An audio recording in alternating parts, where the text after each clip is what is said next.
Have you ever noticed how people start talking to you differently once you get older? Not louder, not kinder, just different. Like suddenly, your life becomes public property. Like everybody deserves an explanation from you. Somebody asks why your kids don't call much anymore. Somebody else asks how much money you've got left after retirement.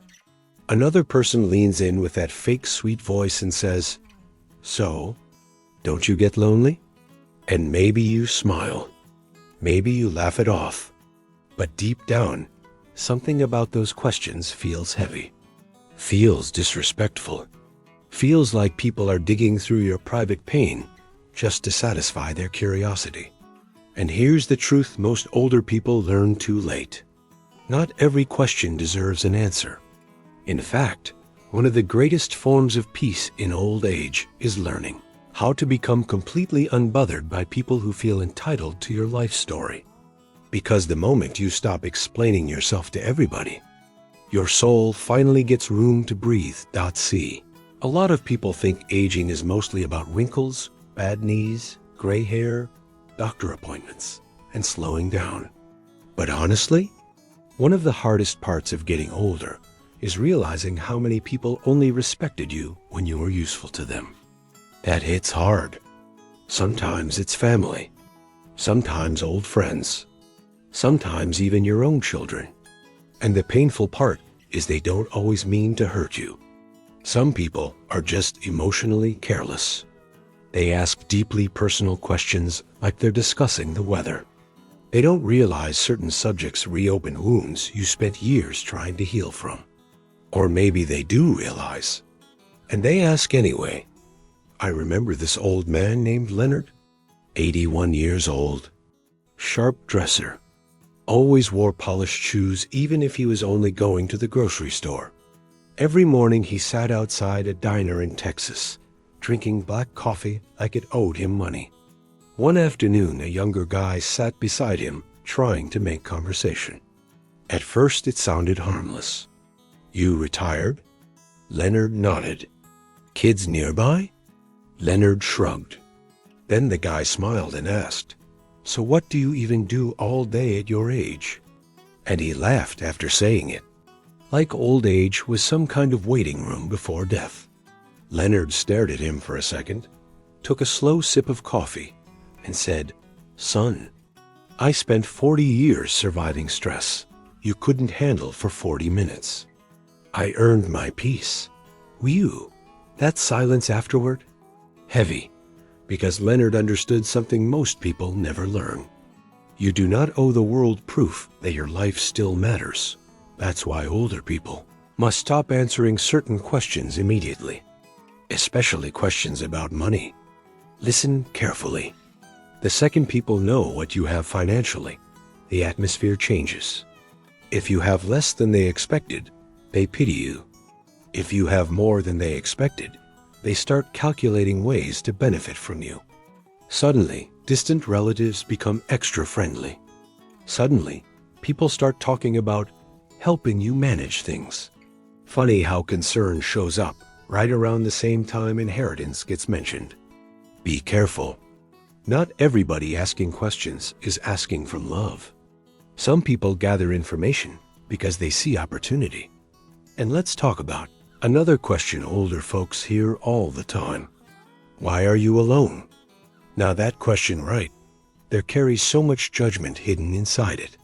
Like being alone automatically means being miserable. But here's the funny thing nobody tells you. Some people don't discover peace until they finally end up alone.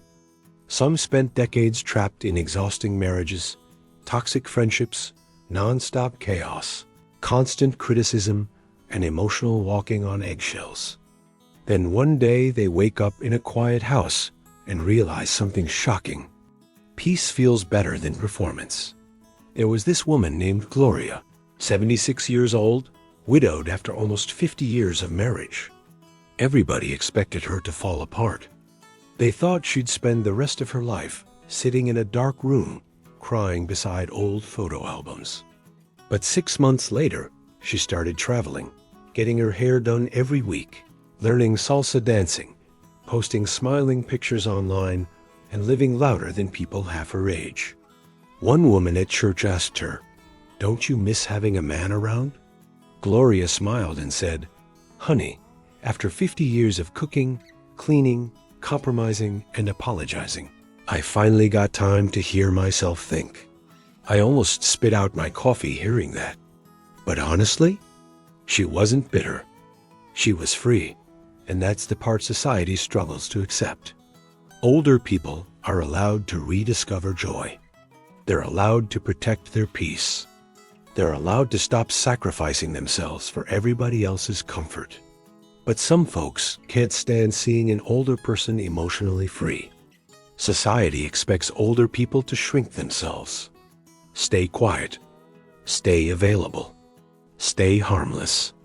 So when somebody older starts setting boundaries, speaking honestly, dressing confidently, traveling alone, or simply saying no, people get uncomfortable. Now let me say something that might sting a little. Some questions are not designed for connection. They are designed for comparison, gossip, or control. Especially questions about your children. Why don't your kids visit? Why don't they call more? Did you do something wrong? Those questions cut deep because family pain is sacred. And the older you get, the more you realize the more valuable peace becomes. Not expensive in money, expensive in energy. Because peace costs something. It costs arguments you refuse to continue. It costs gossip you stop entertaining. It costs relationships you quietly outgrow. It costs the need to always have the last word. And honestly, most people never reach that level because their ego keeps dragging them back into emotional chaos. Once heard an 80-year-old man say, "At my age, I no longer attend every argument I'm invited to." That line deserves a standing ovation. Imagine how much stress disappears when you stop emotionally reacting to everything. Every rude comment, every passive-aggressive remark, every family drama, every disrespectful opinion online. Some people are addicted to emotional noise because silence forces them to face themselves. But emotionally mature older people eventually choose calm over chaos. And let's be real for a second. Loneliness hits differently in old age. Not because you're weak, but because life changes. People pass away. Friend groups shrink. Kids move. The house gets quieter. And sometimes people ask about your loneliness in ways that feel humiliating instead of compassionate. But listen carefully. Being alone is not the same thing as being abandoned. Some of the loneliest people in America are surrounded by family every single day. Real loneliness comes from feeling unseen, unheard, and emotionally unsafe. That's why older people must protect their emotional world carefully. Stop oversharing with people who gossip. Stop venting to people who secretly enjoy your pain. Stop answering invasive questions from folks who disappear during your hardest seasons, but magically reappear once your life stabilizes again. Absence reveals priorities. There's something beautiful that happens when an older person becomes truly unbothered. They stop competing, stop proving, stop chasing approval. Suddenly little things become enough.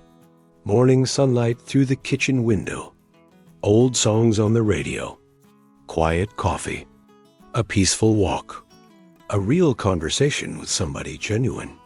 Peace stops looking boring and starts feeling luxurious. And here's something younger people don't fully understand yet. Time feels different when you get older. You become more protective of it. Drama becomes exhausting instead of entertaining. You no longer want revenge. You no longer care about winning pointless arguments. You start guarding your nervous system like your life depends on it. Because honestly, it does. I knew this old mechanic named Earl, who responded to rude questions with humor just to throw people off balance. Somebody once asked him, "Why don't your kids visit more?" Earl looked up without missing a beat and said, "Probably because I taught independence too well. Then he laughed so hard, he nearly dropped his coffee cup. That's emotional freedom right there. Refusing to let other people control your mood.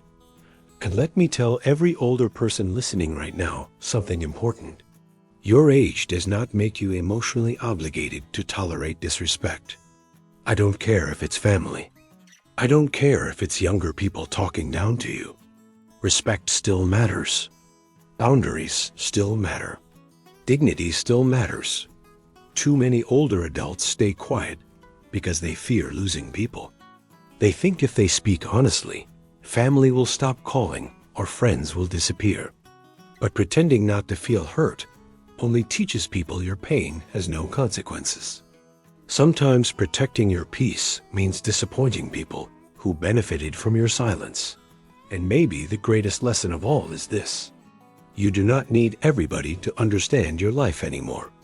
You survived things people know nothing about. You carried burdens quietly. You sacrificed years of your energy, your health, your sleep, your dreams. You earned the right to become selective about who gets access to your inner world.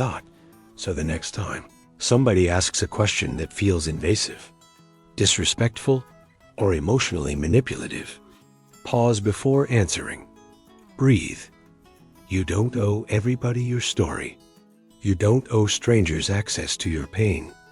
And you definitely do not owe explanations to people committed to misunderstanding you. Because real peace begins the moment you stop feeling guilty for protecting yourself. And if this message touched your heart today,